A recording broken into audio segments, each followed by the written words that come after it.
Big boss में Sai Ketan Rao and Lavkesh Kataria की हुई लड़ाई। विशाल ने लवकेश के साथ ग्रुप क्यों बनाया? लवकेश और विशाल साई केतन को टारगेट करते हुए दिख रहे हैं। आइए वीडियो को स्टार्ट करते हैं। चैनल पर पहली बार आए हैं तो सब्सक्राइब कर लें।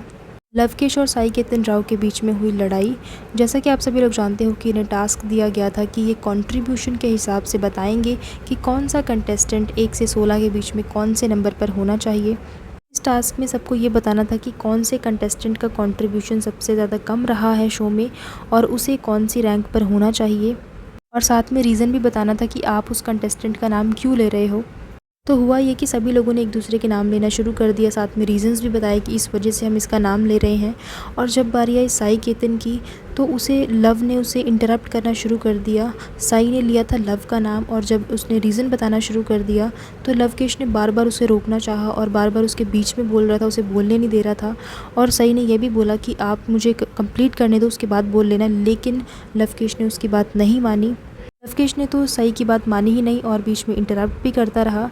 रणवीर शौर्य ने भी बोला था लवकेश को कि उसे कंप्लीट करने दो, उसने तुम्हारी बारी में नहीं बोला तो तुम उसकी बारी में क्यों बोल रहे हो। क्योंकि जब लवकेश की बारी आई थी, विशाल की बारी आई तो साई ने किसी को कुछ नहीं बोला, उन्हें उनकी बात कंप्लीट करनी थी। लेकिन जैसे ही साई की बारी आई तो ये लोग उसे कंप्लीट करने ही नहीं दे रहे थे। विशाल अननेसेसरीली इस बात में कूद गया जिसका उसमें कोई काम ही नहीं था, कोई उसके बारे में बात ही नहीं कर रहा और वो उस मुद्दे में घुस गया और साई को दोबारा पोक करने लगा। एंड एक्चुअली में विशाल का यही काम है कि वो साई को पोक करे। आई थिंक उसकी कोई तो दुश्मनी है साई से कि वो हमेशा उसके पीछे पड़ा ही रहता है। लवकेश का तो चलो समझ में भी आता है कि चलो लवकेश और साई की लड़ाई हो रही है, वो समझ में भी आता है कि दोनों एक दूसरे को कुछ ना कुछ बोलेंगे। लेकिन विशाल जो कि अननेसेसरीली हर किसी की लड़ाई में कूद जाता है, स्पेशली जब लवकेश और साई की लड़ाई हो रही हो। विशाल और लवकेश का एक्चुअली में बहुत ही ज़्यादा इरिटेटिंग बिहेवियर है।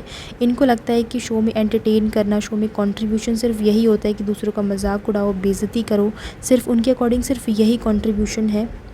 एंड समहाउ लवकेश एल्विश यादव की कॉपी करने की कोशिश कर रहा है। बहुत कोशिश की है लवकेश ने एल्विश की कॉपी करने की, लेकिन उससे नहीं हो पाया। एल्विश का नेचर और बिहेवियर बहुत ही डिफरेंट था, उसका सेंस ऑफ ह्यूमर बहुत अच्छा था एंड जो भी वो बात करता था उस पर लोगों को हंसी आती थी। लेकिन लवकेश जो बात करता है उस पर लोग इरिटेट हो जाते हैं। एंड अगर बात करें हम विशाल की, तो विशाल से तो ये बहुत ही अनएक्सपेक्टेड था मेरे लिए, बिकॉज़ मैंने जो भी सोशल मीडिया पे विशाल को देखा है, टिकटॉक वगैरह पे भी जो देखा, मुझे ऐसा बिल्कुल भी एक्सपेक्टेड नहीं था कि विशाल का नेचर कुछ ऐसा है, दूसरों को पोक करने वाला। I was not expecting this. Vishal का नेचर बहुत ज़्यादा इरिटेटिंग है एंड वो लवकेश के थ्रू शो में आगे जाना चाहता है। क्योंकि एक बात मैं आप लोगों को बता दूं कि विशाल का सिर्फ एक ही मकसद है लवकेश के साथ रहने का, लवकेश की फ़ैन फॉलोइंग की वजह से। वो भी मैं आप लोगों को बताती हूँ ऐसा क्यों। जब विशाल स्टेज पे था तो उसे लवकेश पसंद नहीं आया, लेकिन घर जाते ही उसे लवकेश बहुत अच्छा लगने लगा, उसी के साथ ग्रुपिज़म बना लिया। और इसके पीछे का कारण ये है कि वो जानता है कि लवकेश की फ़ैन फॉलोइंग कितनी ज़्यादा है और लवकेश के साथ साथ एल्विश की फ़ैन फॉलोइंग भी बहुत ज़्यादा है।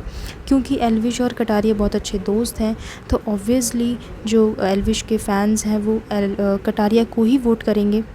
और ये बात विशाल को बहुत अच्छे से समझ में आ गई है कि कटारिया के साथ रहने में ही उसका फ़ायदा है। एक और बात मैंने नोटिस की कि विशाल और कटारिया को साई केतन से तो बहुत ज़्यादा प्रॉब्लम है। नॉट जस्ट ये दोनों, बल्कि और भी घर वाले हैं, अरमान, पायल, कृतिका, चंद्रिका और शिवानी, इन सबको साई केतन से बहुत ज़्यादा प्रॉब्लम है। एंड सभी लोग मिलकर साई केतन को टारगेट करने की कोशिश कर रहे हैं। ये बहुत ही क्लियरली देखा जा सकता है कि सब लोग मिलकर साई केतन के पीछे पड़ गए हैं और उसे टारगेट भी कर रहे हैं।